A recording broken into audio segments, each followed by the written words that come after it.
Red కర్ణాటకలో private travels bus దగ్ధమైంది. ఈ ఘోర ప్రమాదంలో 17 మంది సజీవ దహనమయ్యారు. ప్రైవేట్ ట్రావెల్స్ బస్సును లారీ ఢీకొనడంతో ఈ ప్రమాదం జరిగింది.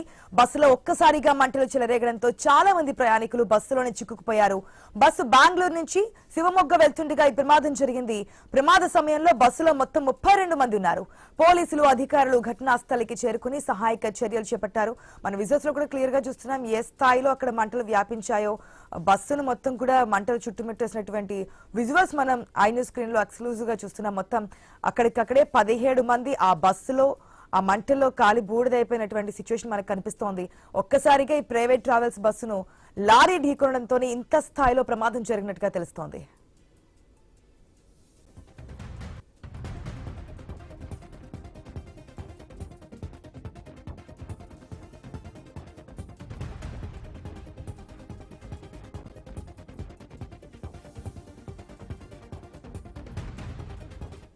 రెడ్డి ఘోర ప్రమాదానికి సంబంధించిన డీటెయిల్స్ మా ప్రతినిధి రామాంజనేయులు ద్వారా తెలుసుకుందాం. రెడ్డి రామాంజనేయులు, విజువల్స్ లో చూస్తుంటే అర్థమవుతోంది ప్రమాద తీవ్రత ఏ స్థాయిలో ఉందనేది. అసలు ఎందుకు ఈ ప్రమాదం జరగడానికి గల కారణం ఏంటి? ఆశ, ఈ ప్రమాదం అనేది అత్యంత ఘోరమైన ప్రమాదము. అక్కడ ఘటనా స్థలంలో మనం విజువల్స్ చూస్తుంటే చాలా హృదయ విదారకరంగా ప్రస్తుతం ఆ ఘటనా స్థలం కనిపిస్తుంది. అయితే ఈ మొత్తం ప్రమాదంలో సుమారు 17 మంది చనిపోయినట్లుగా ఇప్పటికీ మనకి సమాచారం ఉంది. మొత్తం 32 మంది బస్సులో ప్రయాణిస్తుండగా ఇందులో మొత్తం 17 మంది బస్సులోనే సజీవ దహనం అయిపోయారు. ఆ బస్సు ప్రమాదం జరిగినటువంటి సమయంలో బస్సులో నుంచి బయటపడే ప్రయత్నము చేసినప్పటికీ కూడా చాలా మంది అంటే 17 మంది దాకా ప్రాణాలు కోల్పోయారు. అసలు ఆ క్షణంలో ఒకరికి ఒకరు సహాయం చేసుకోవడానికి కూడా అవకాశం లేకుండా క్షణాల్లోనే మొత్తం బస్ అంతా కూడా బూడిదైపోయింది. ఈ ప్రమాదం ఒక ట్రావెల్స్ బస్సు వెనక నుంచి వచ్చిన ఒక లారీ ఢీ కొట్టడంతో ఈ ప్రమాదం జరిగింది. ప్రధానంగా కర్ణాటకలో ఎక్కువ పొగమంచు ఉండటం కారణంగా ఎదురుగా వచ్చే వాహనాలు వెనక నుంచి వచ్చేటువంటి వాహనాలు కూడా ఎక్కడా కనిపించకపోవడం వల్ల ఈ ప్రమాదం జరిగింది అని చెప్పేసి ప్రత్యక్ష సాక్షులు చెబుతున్నారు.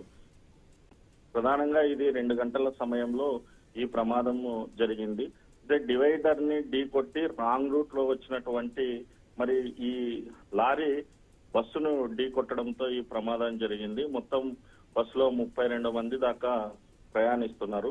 హిరియర్ పోలీస్ స్టేషన్ పరిధిలో ఈ ఘటన చోటు చేసుకుంది. అయితే ఈ బస్సులో మొత్తం ఒక 9 నుంచి 10 మంది దాకా బయటపడినట్లు, వాళ్ళ పరిస్థితి కూడా అత్యంత ఘోరంగా ఉంది. ఆ ప్రమాదకర పరిస్థితుల్లోనే బయటపడిన ప్యాసింజర్ల పరిస్థితి కూడా ఉన్నట్లు స్థానికులు పోలీసులు చెబుతున్నారు. అంటే ఆ సమయంలో అక్కడ చుట్టుపక్కల కూడా ఎవరూ లేకపోవడము, చిమ్మ చీకటి, పొగమంచు ఇవన్నీ ఉండటం కారణంగా బయట వ్యక్తులు కూడా అక్కడికి వచ్చి సహాయ చర్యల్లో పాల్గొనలేనటువంటి పరిస్థితి. అయితే బస్సులో నుంచి బయటపడినటువంటి మనకి స్క్రీన్ లో విజువల్స్ లో 2 ప్లేస్ లో మనకి మంటలు కనిపిస్తున్నాయి. అంటే లారీ కూడా ఇక్కడ పూర్తిగా దహనం అయిపోయిందంటే అంటే బస్సునే మనకి 2 పార్ట్స్ కింద కనిపిస్తుందా ఏంటి అక్కడ? ఎస్, ఈ 2 వాహనాలు కూడా పూర్తిగా దగ్ధం అయిపోయాయి. ప్రధానంగా బస్సు మొత్తం పూర్తిగా బూడిదైపోయింది. మొత్తం ఇంజన్ తో సహా మంటల్లో బూడిదైనట్టుగా మనకు తెలుస్తుంది. ఈ లారీ కూడా ఢీ కొట్టడంతో లారీకి కూడా మంటలు చెలరేగాయి. మళ్ళీ లారీలో ఉన్నటువంటి డ్రైవర్ కూడా అయితే ఈ ప్రమాదంలో మృతి చెందినట్లుగా తెలుస్తోంది. మరి ప్రమాదానికి సంబంధించి ప్రస్తుతం హైవేలో జరగడంతో పూర్తిగా కూడా హైవే స్తంభించిపోయింది. అటు ఇటు వాహనాలు ఎక్కడా కూడా కదలలేనటువంటి పరిస్థితి. ప్రస్తుతం ఘటనా స్థలంలో సహాయ చర్యలు చేపట్టారు. కర్ణాటక ప్రభుత్వం కూడా దీని మీద ఫోకస్ పెట్టి క్షతగాత్రులకు సహాయ చర్యలు తీసుకుంటున్నారు. అక్కడ ప్రస్తుతం ఘటనా స్థలంలో హైవే మొత్తం పూర్తిగా బ్లాక్ కావడంతో వాటిని క్లియర్ చేసేటువంటి పరిస్థితి. కాకపోతే ఈ పోలీసులు, రెవెన్యూ, స్థానికుల సహాయంతో ప్రస్తుతం ఘటనా స్థలంలో క్షతగాత్రులను ఆసుపత్రికి తరలించడము, మరి అసలు ఆ బస్సులో చనిపోయినటువంటి మృతదేహాలు ఎవరివి అనేది కూడా గుర్తుపట్టలేనటువంటి పరిస్థితి ఉంది. అయితే కొంతమంది బయటపడ్డారని చెప్తున్నారు. ఏదైతే 17 మంది బస్సులోనే ఉండిపోయారు, వాళ్ళు బయటికి రాలేనటువంటి పరిస్థితుల్లో సజీవ దహనం అయిపోయినటువంటి సిచ్యువేషన్. బయటపడిన వారు ఏం చెప్తున్నారు ఈ ప్రమాదానికి సంబంధించి? ఎంతో కొంత వారి దగ్గర ఇన్ఫర్మేషన్ ఉంటుంది కదా. వారు కూడా ప్రస్తుతం షాక్ లోనే ఉన్నారు, మాట్లాడలేనటువంటి పరిస్థితుల్లో ఉన్నారు. వాళ్ళ పరిస్థితి కూడా చాలా ప్రమాదకరమైనటువంటి పరిస్థితి అని చెప్పేసి వైద్యులు తెలియజేస్తున్నారు. ప్రధానంగా వాళ్ళు మాట్లాడలేనటువంటి పరిస్థితుల్లో ఉన్నారు. కొంతమంది అసలు అక్కడ ఆ క్షణంలో నిద్రలో నుంచి తేరుకునే లోపలే ఈ ప్రమాదం జరిగింది, అసలు ఏం జరిగిందో కూడా వాళ్ళు చెప్పలేనటువంటి పరిస్థితుల్లో షాక్ లోనే ఉన్నారు.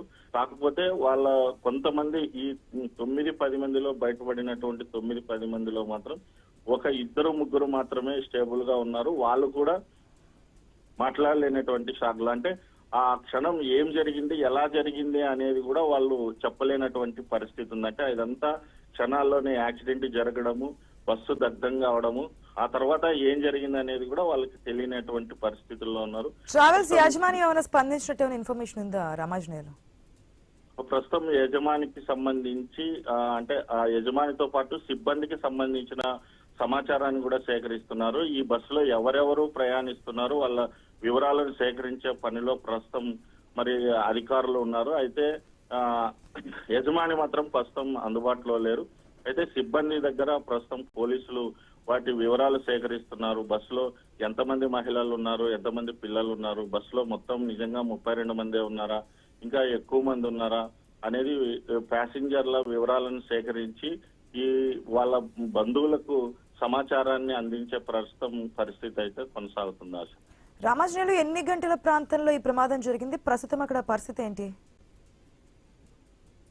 సరిగ్గా హైవేలో ఇది 2 గంటల సమయంలో జరిగినట్లుగా అధికారులు చెప్తున్నారు. ఆ సమయంలో అంటే అదే పొగమంచు ఎక్కువగా ఉండటం కారణంగా ఆ బస్సుకి లారీ ఎదురుగా వస్తున్నప్పటికీ డివైడర్ ని ఢీ కొట్టి తర్వాత మళ్ళీ బస్సుని ఢీ కొట్టడంతోనే ఈ ప్రమాదం జరిగింది.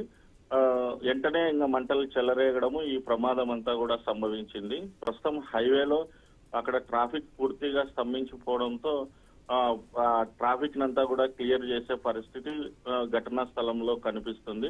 అదే సహాయ చర్యలు మాత్రం తెల్లవారిన తర్వాతనే వేగంగా జరుగుతున్నాయి.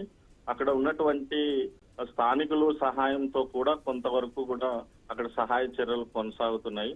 దీని మీద కర్ణాటక ప్రభుత్వం కూడా దిగ్భ్రాంతిని వ్యక్తం చేస్తూ మరి ఘటనా స్థలం మీద అధికారులతో ప్రభుత్వ ముఖ్యమంత్రి సహా ఉన్నత స్థాయి అధికారులందరూ కూడా ఆరా తీస్తున్నారు. Right Ramanjaneyulu, thanks for the update. మనం విజువల్స్ లో క్లియర్ గా చూస్తున్నాం అక్కడ ఏ స్థాయిలో మంటలు వ్యాపించాయి, దట్టమైన పొగ అలుముకున్నటువంటి సిచ్యువేషన్ కనిపిస్తోంది. మొత్తం బస్సులో 32 మంది ప్రయాణికులు ఉన్నారు. అయితే దాంట్లో 17 మంది అక్కడికక్కడే సజీవ దహనం అయిపోయారు. ఇక్కడ మనకి 2 కారణాలు కనిపిస్తున్నాయి. ఒకటి లారీ వచ్చి ఢీకొనడం, 2 రాత్రి వేళ దానికి తోడు పొగమంచు ఏ స్థాయిలో ఉందో మనకు అర్థమవుతుంది. గత వారం రోజుల నుంచి ఇంకా చలి తీవ్రత ఎక్కువగా ఉన్నటువంటి నేపథ్యంలో ఆ పొగమంచు కమ్మేయడం కూడా ఈ ప్రమాదానికి ఒక కారణంగా చెప్తున్నారు. మిగిలిన వారి పరిస్థితి కూడా క్రిటికల్ గా ఉన్నట్టుగా తెలుస్తుంది. వారిని కూడా హాస్పిటల్లో అడ్మిట్ చేశారు, వారికి కూడా ట్రీట్మెంట్ అందుతోంది. అయితే లారీకి సంబంధించి డ్రైవర్ కూడా ఈ మంటల్లో కాలి చనిపోయారు అనేది అయితే ఇన్ఫర్మేషన్ వస్తోంది.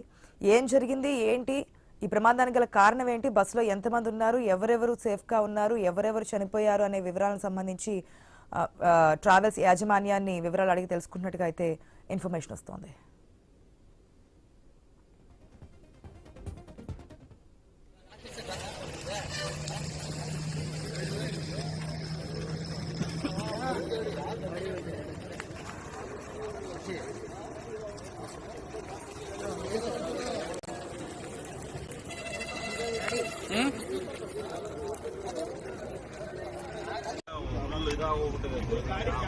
ಆ ಕಡೆಯಿಂದ ಬಂದು ಹೊಡೆದಿರೋದು